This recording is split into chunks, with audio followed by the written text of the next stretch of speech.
welcome to MetalNet. I'm so excited today to bring you one of my favorite people, Britt Lightning of Vixen. Hi, Britt. How are you? Hi, I'm great. How are you doing? Good. I'm so excited to have you here. Thank you for being my very first guest. It's an honor. I'm happy to be here.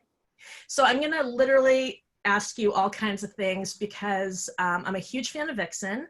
I literally discovered Vixen probably the very first time they ever aired a video, and I like went out, bought the album, the whole bit, fan club, all of it. Speaking of which, I still have the folder that came from the original fan club. It had like dog tags and a picture of everybody. So I think you and Lorraine Lewis need to do pictures for those of us who go way back that can like go with that photo shoot. I love it. That's a good idea. Okay, I'll bring it up. Just add it. We can add it to our folders. So yeah, I want to know everything about you. And my first question for you is, how old were you when you discovered music? Not necessarily metal, but like just music. When did you get into it? Music. I was always super into it just from when I was driving in the backseat of my mom's car, listening. I feel like I picked up on like production notes and like changes, and I had an ear for detail, for different like, elements of a song, that I heard on the radio. But I guess I really got into music and collecting my first tapes, and stuff, probably, I think maybe in like third or fourth grade, getting really like into, owning albums and stuff. Yeah. What was your first album or cassette that you bought? So let's see. I always remember going into Sam Goody, which was a store like at the time. And oh, you're from Massachusetts. Yes, I am. Okay, so which Sam Goody? I need to know now, just so when I drive by. Well, Natick, so okay. Oh yeah. I think it was, right? Did they have it in the Natick Mall? I don't know. It's so blurry. I think so, but I know it was Sam Goody. But I was really into like R&B and hip hop, like 90s R&B and hip hop at the time. So like, I know Salt and Pepper was one of my first tapes, like TLC, and I was kind of in that vein to start. It wasn't rock right away, that's for sure. It was Jammin' 94.5. Remember that station? I do. Absolutely. All right. So you got into music before you got into metal. And so you said you were like really into like a lot of the stuff that was really popular in the 90s, including some like Salt and Pepper started in the 80s, but I feel like they were still pretty big in the 90s when you were coming up. So when did you discover metal then?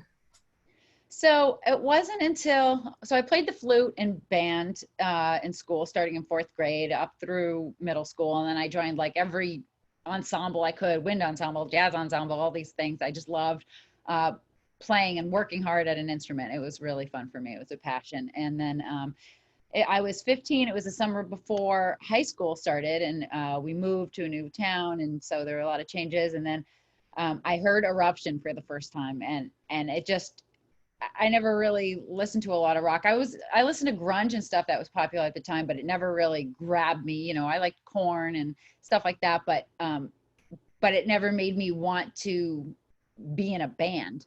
Right. Until I heard Van Halen. I heard Eruption, and I didn't even really know it was a guitar. It was such a weird sound with the tapping, but it blew my mind. I was just astounded. And so I just did all my research. I found out like, who is this Van Halen guy? Oh, Van Halen's the band, and it's the guy, and it's the same thing, and he's a guitar player, and he does this tapping thing.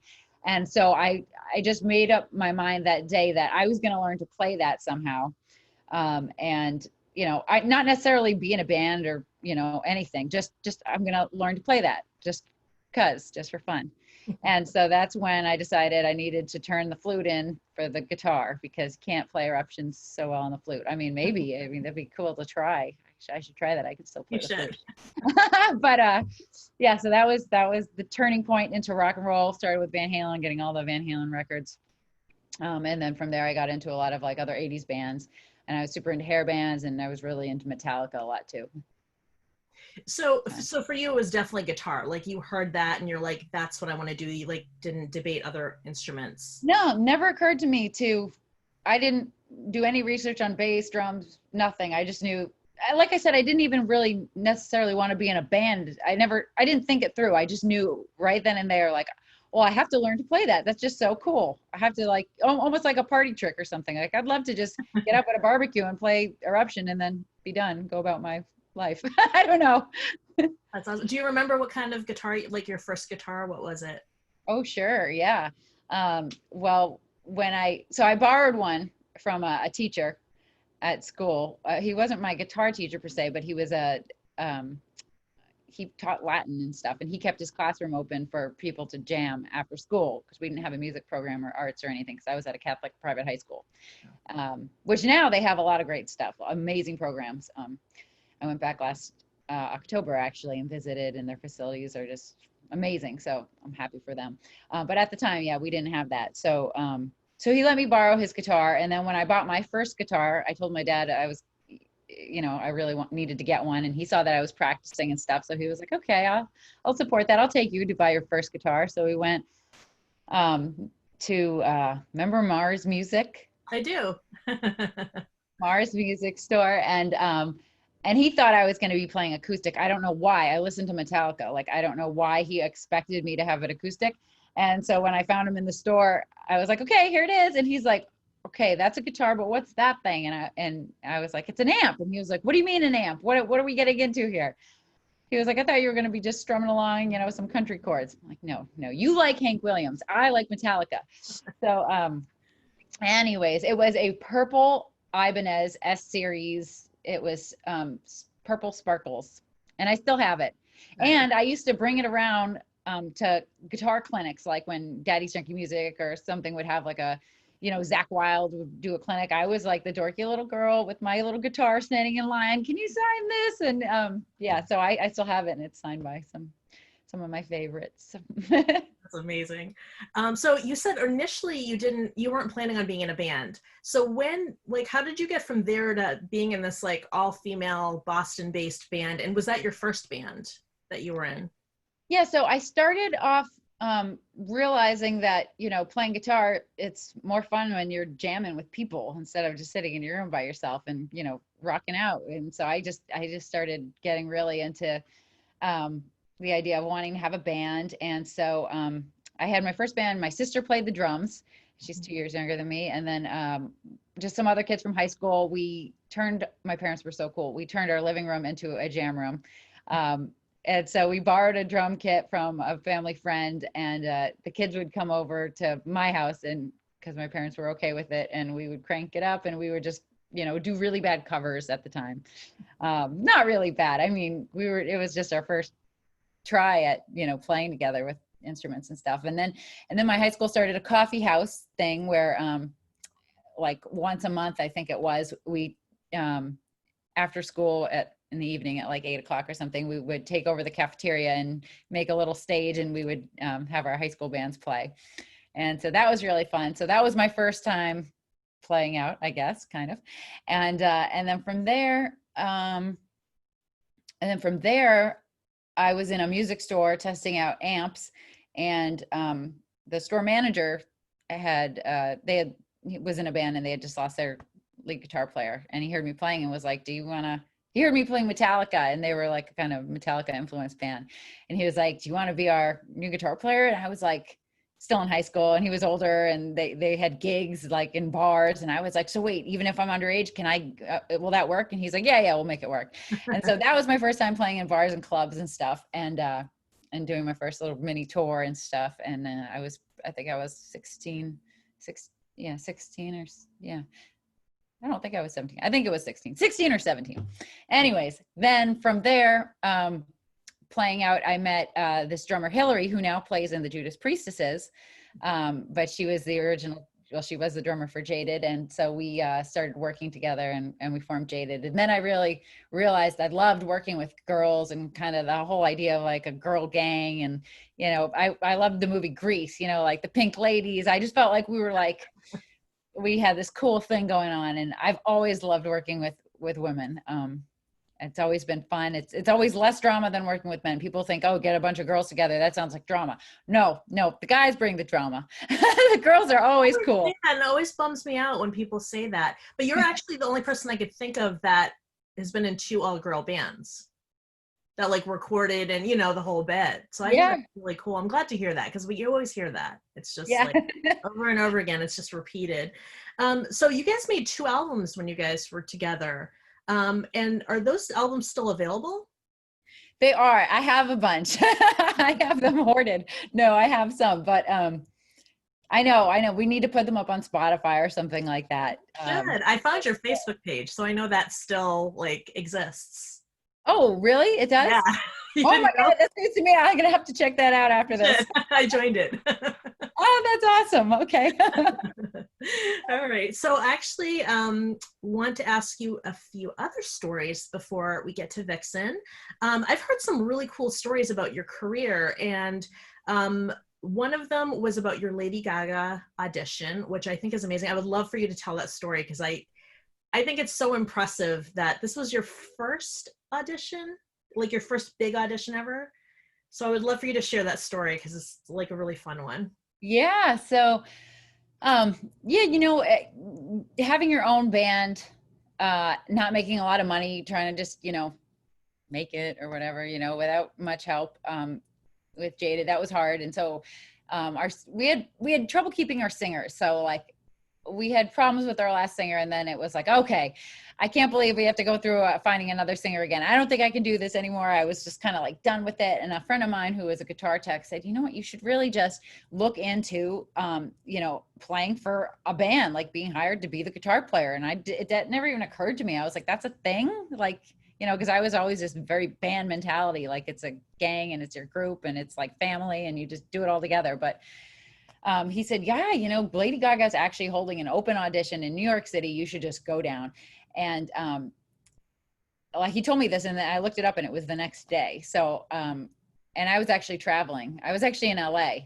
I believe it was like at NAMM time. And so I flew home from NAMM and then just got my stuff together and hopped on a train from Boston and went to New York for this thing. And it was an open call.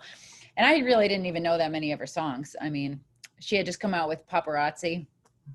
And so I kind of knew that, but I didn't like play her songs on guitar. So it was interesting to learn all that stuff in a pinch, and then go down and they just said, like, do something to impress us. It wasn't like play this song or anything like that. And she was auditioning bass players, drummers, guitar players, backup singers, replacing the whole band. So everybody was kind of watching in this big auditorium. So it was pretty nerve-wracking. I was pretty nervous.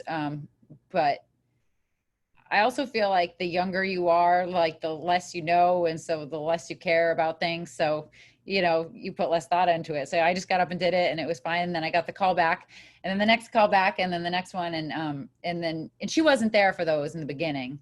There was like a panel of judges really that kind of voted and decided who was going to get the call back.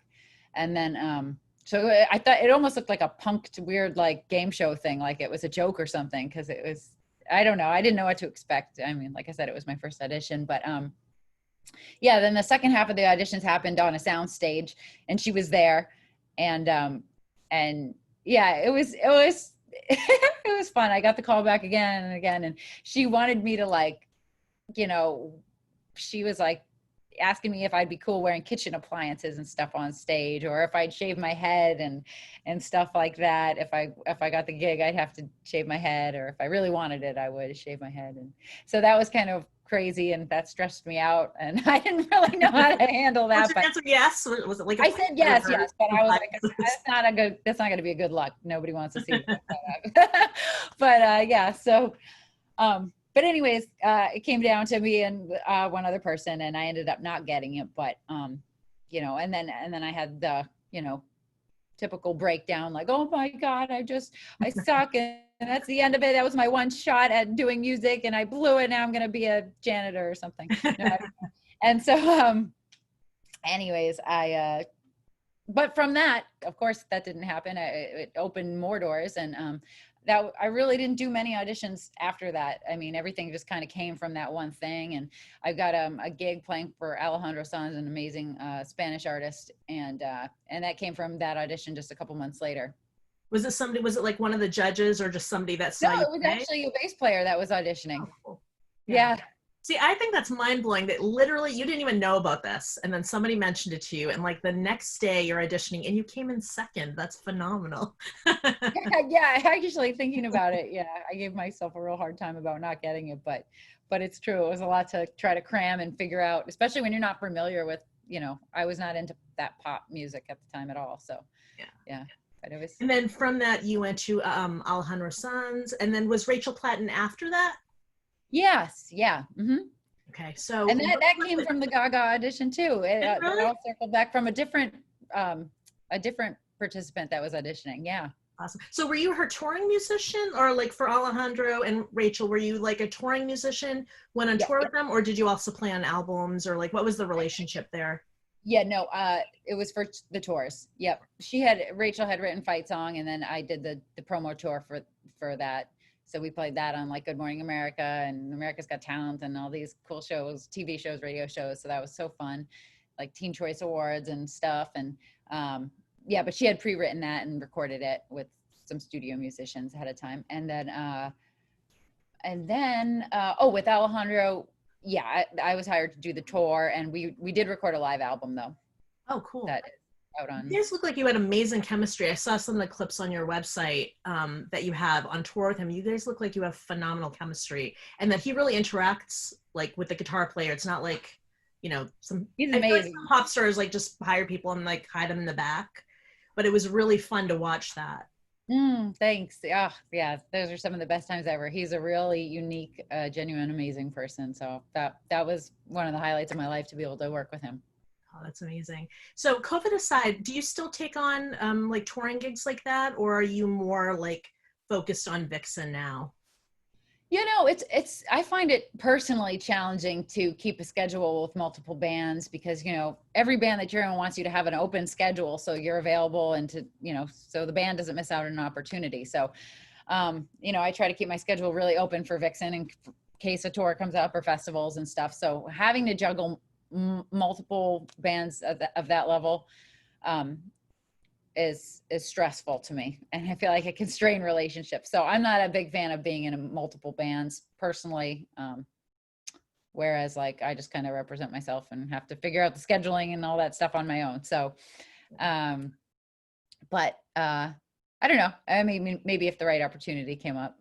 Well, you certainly keep yourself busy though. So I signed up. I didn't realize I wasn't paying that much attention to Rock and Roll Fantasy Camp, because in the past it's like, geared towards players, or at least that was always my understanding. Like whether you're a beginner or like more advanced, you sign up, you go hang out with these cool musicians and like are paired up with people who are like on your level.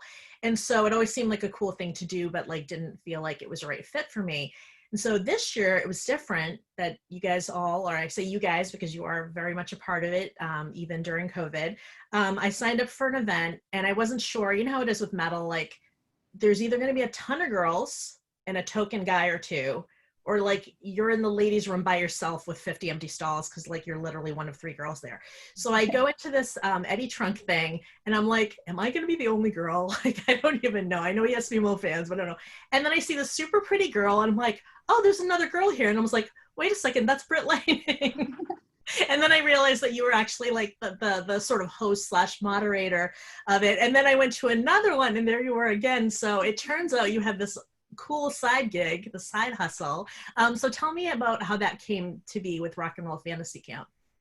Yeah, so I'm really grateful to have that, especially during this time. It's been really keeping me busy, and it's been so much fun. So I was a counselor at a Rock and Roll Fantasy Camp in November, and then ever since then, David, the CEO, and I kept in touch, and I was kind of working with him to come up with ideas for future camps and just some new, strategies and things. And I just loved camp. I loved it. I thought it was an amazing environment. The people you meet, it's life-changing to so many people. So it was so special. I wanted to be a part of it. And then when COVID hit, he was like, we should take this online. He had thought about doing an online segment for a while, but this really seemed like the push to do it now, like just the right time. So yeah, he was like, all right, want to help out with this, and it's going to be a lot of work, but want to do it? And I was like, yeah, let's do it. And it's been really great. It's been taking off. I mean, we've got a lot on the calendar. and a lot more coming up that hasn't been announced. And I think it's a really great way for people to connect and, feel like, feel a human connection and learn but interact. It's a personal experience, like you saw. I mean, you can, you talk to these artists and the talent directly and get feedback. And it's been a really fun event to be a part of. Well, I could totally vouch for it because I kind of went into the first one, that was the Eddie Trunk one, and I was like, he's really cool and I'm excited, but I don't know. You know what I mean? Like, I don't know what it's going to be like. And it's through Zoom, and we spend too much time on Zoom as it is. And it was fantastic. He was phenomenal, I just have to say, because can I just tell you, it was supposed to be 1 hour, ended up being 2 hours, as you know, and he really, from his heart, answered every question as thoroughly as possible. I would not have started this like right now if it wasn't for that. That was like the final, like, let's do this. So to anybody who's ever thought about it and wasn't sure, I highly, highly, highly recommend it. It was so good. And I really hope you keep doing them. Thank you. Yeah, we want to build it up so it's something that continues, post-COVID for sure, because it's, who knows what things are going to be like and travel afterwards. And for people to come to an actual rock and roll fantasy camp, it's hard for people in Europe to come over here for that. And so it really opens it up to more people. So yeah. It was great. Well, you were a fantastic host, so I was so excited to see you. And if I do any more, I know I'll see you again. So. That's right. Hey, how did you hear about it? Just so I know. Let's see. I think it must have been following Eddie Trunk. Like, I think he posted it possibly. Yeah. Or I might have just found Rock and Roll Fantasy Camp and just like been delusional and been like, I'm going to follow this anyway. Because you never know, the cool stuff comes up. But I think it was from just following Eddie Trunk. And I think he posted it. Or actually, it was probably from following you. You're probably the one that posted it. And I just didn't make like the connection at the time. All right, so now I get to ask you about Vixen. So I've done the math, and you're a little bit younger than me. And I was like 14 when Vixen's first album came out, and you were like tiny, like up on your feet, learning how to walk and talk and that a little bit. So I'm curious, when did you first hear about Vixen? Like, about like, how old were you? Like, when? I'm so fascinated by this because like you were hardly even around when Vixen first started, and now like you're the guitar player, which is amazing. It's amazing. Yeah, I'm so happy to be a part of it. Well, when I told you I discovered, Van Halen and then got into a lot of 80s bands from there, I got really into the hair band scene. I just thought like they have the coolest guitar solos and the coolest, I like the style and the fun party rock vibe. I just loved all that. It was such a large contrast to grunge, which was happening, which was depressing and nothing flashy. And I don't know, I just never really jived with that. So I was probably like, 17, 18 when I discovered Vixen, and I had started Jaded and I loved the all girl thing, and there really weren't that many all girl bands to look up to and take, tips from. And I mean, it was the Runaways, as far as what I knew at the time, it was the Runaways and Vixen. And Vixen was more of the music that I was into playing with the cool, like I said, cool tones of the guitar and stuff like that at the time. So, and I was really, I loved Gem and the Hologram before even guitar, and I always thought it was so cool, but that didn't make me want to be in a band. But then when I saw Vixen after doing my research, I was like, whoa, like did Gem totally rip Vixen off? Cause it's like them. And like, that's so cool. And I can't believe they're like real people. And especially I thought Janet Gardner, like she's straight up like Gem. But yeah, big time. Yeah.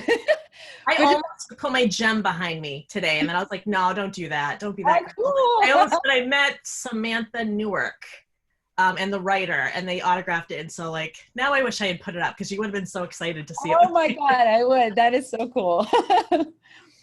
I was too old to be watching it, but that didn't stop me. I still think it's like the best thing ever. But yeah, Vixen straight up looked like Gem and the Holograms. Like they yeah, big time. And actually, I've actually always wondered this. So this is kind of my burning question.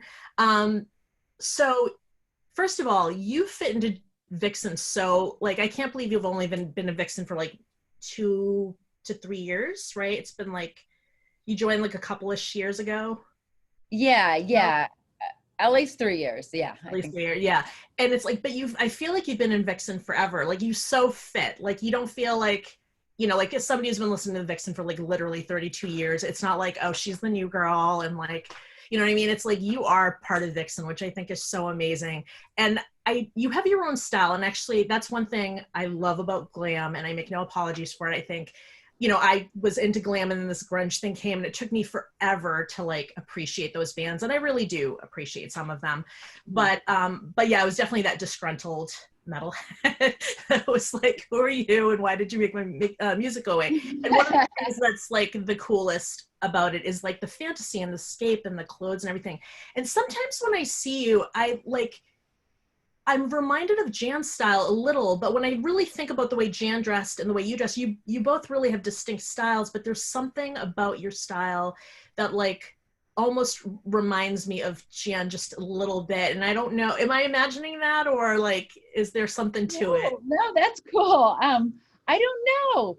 Although I do feel as though, and I'm not to sound like I'm stereotyping, but I do feel as though like guitar players kind of have one personality, and like drummers are one kind of person, and bass players all have some similar traits. And so it might be that kind of coming through. Like maybe it is that. But no. it's like sometimes you wear like the flowy things, and she didn't necessarily wear flowy things, but I feel like she wore like a long jackets and things, like jackety things, but hers tended to be like a little bit longer than some of the other girls in the band. But yeah, there's always this moment where I'm like, I want to ask her, like, was Janice a style icon?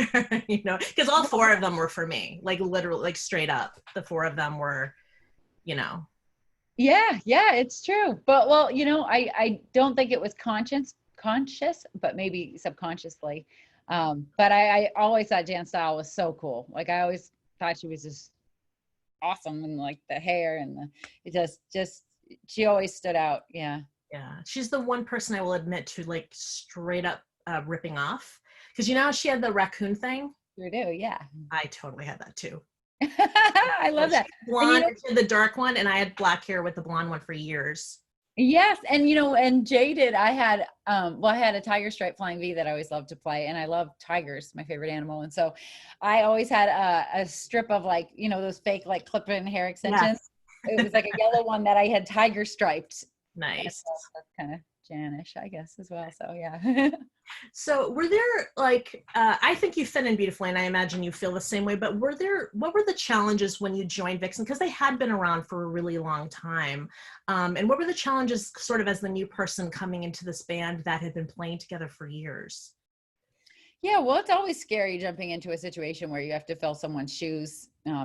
Especially if you think highly of them, you want to do them justice. And like, I would never want to, disrespect her music or anything like that. So, I don't know. It, just feeling it out. I feel like when you have a good personal relationship with the people you work with, that music flows easier. And, because it's just like an extension, of everything.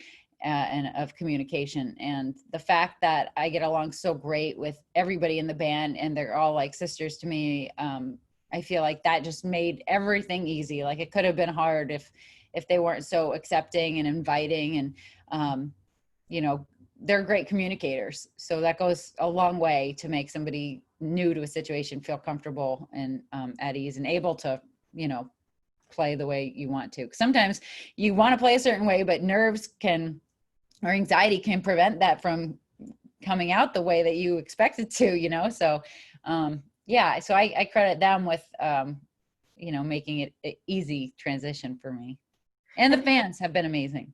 Oh, because you really are Vixen. Like you really just kind of came in, and honestly, like I super follow all of you on Instagram, and it's so clear when you guys post videos of like little backstage stuff or like little pictures. It's so clear that you guys really click and get along. So it makes it, I think, easier as a fan to like be like, yeah, this is a thing, we're doing this. Like, yeah, I mean, we're always the albums, it's all good. yeah, we're always pumped to get up on stage and play, but I'm equally as pumped to see everybody, because we don't live near each other too. So I'm always like genuinely excited, like, okay, what time are you flying in? Okay, what time do you land? Okay, we'll meet in my room. Okay, what's your room number? And it's really, they're fun. They're good. So you and Lorraine are in LA, right? You're both in that general Yes. area. And then I think, if I'm not mistaken, Cher's down in Florida.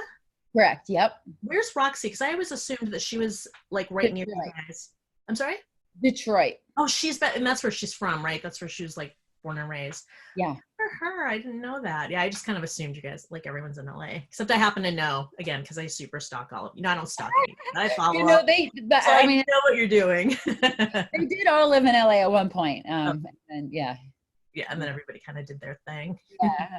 So how did you actually connect with them? Like, did you know that they were looking for a new guitar player and then you were like, I want the gig? No, I did not know. Give it to you now.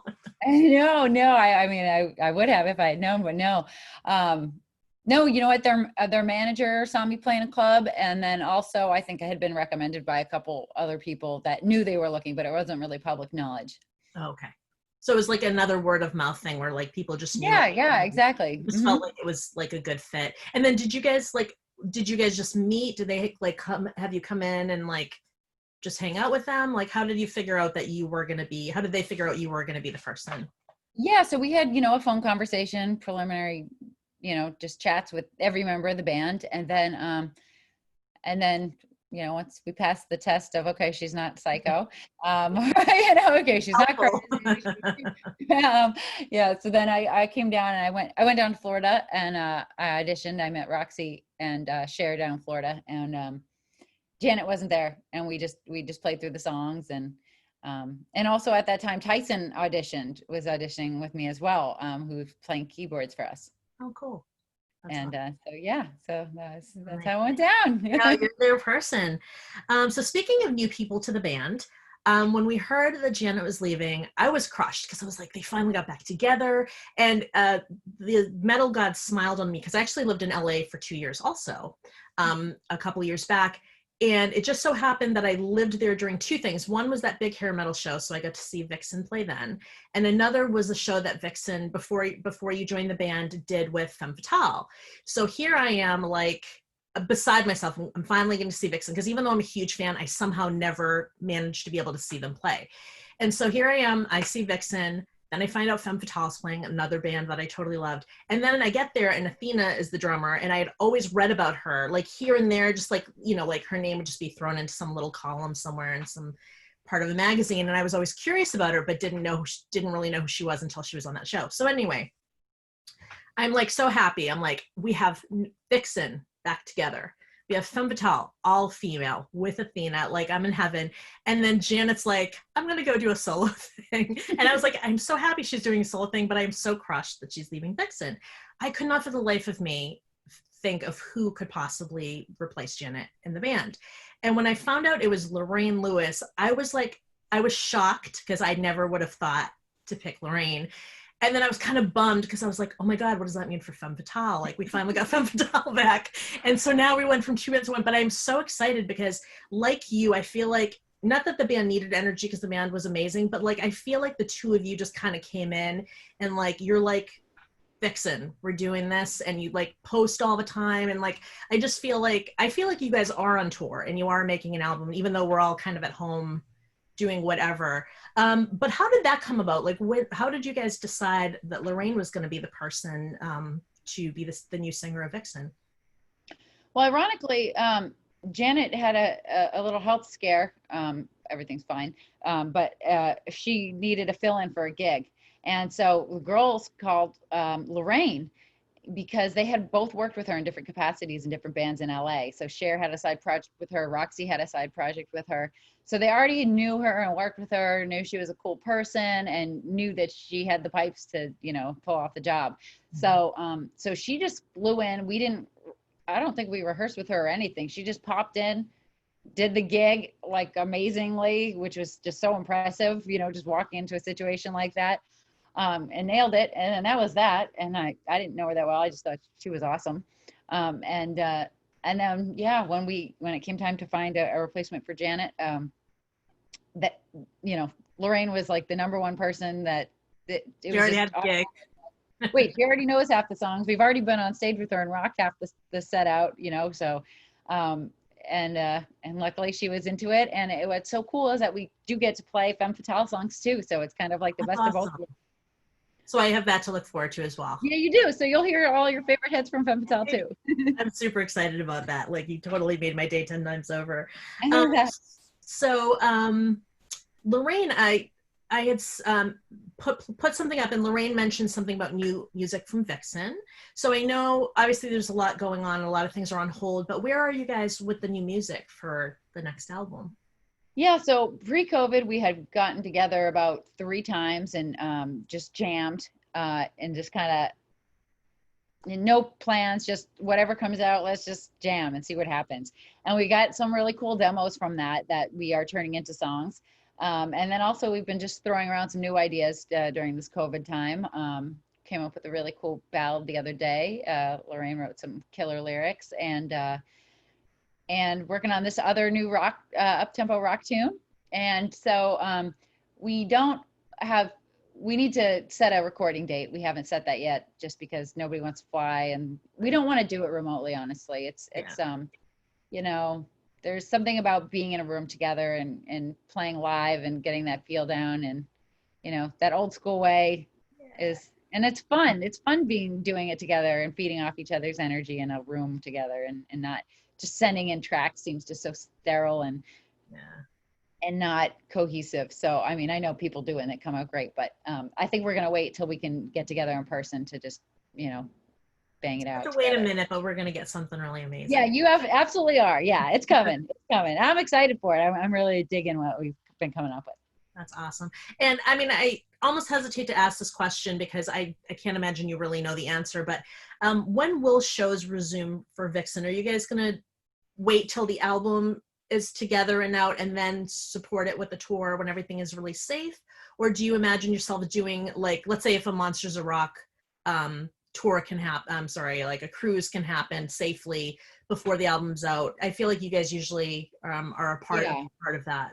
We would definitely be on it if it was safe to go and if, you know, we had the opportunity to play it. Yeah, I think we're all just so ready to go. You know, everybody's so tired of being cooped up inside and not rocking together. So I think as soon as shows are safe in 2021, like we're ready to go. And we have a lot of stuff rescheduled from this summer that, you know, we'll follow up on and all those postponed dates. So we can't wait to get back on stage. Yeah. That's awesome. I can't wait to see you guys. I'm so excited. So hopefully since you're local, I can assume that you're going to play Boston. Yeah. Well, you know what? Last year we played the Greasy Luck, I think. Yes. New Bedford. Yes. that was really fun. So I know we'll at least be back there because that was a good one. That was really fun. I was supposed to be there that night. And like I had a friend emergency, like a really good friend, which is the only way you could ever get me to miss a Vixen show. So I'm hoping that we see you like as soon as things are safe. So I have one last question for you. And part of the reason I started MetalNet is because like you, I'm a huge fan of metal. And sometimes I get scared that like metal is just going to go away because it kind of felt like it did. Like we were always around, fans were always around and stuff, but it was like you really had to cobble everything together. And obviously like the internet and stuff made it easier. And like these big tours that usually come through the summer made it easier, but there's still always that fear of like, you know, there's not enough younger musicians like yourself or even younger than yourself coming up. And so what would one piece of advice that you would give the next generation, specifically of metal musicians, what is the one piece of advice you would give to a metal musician?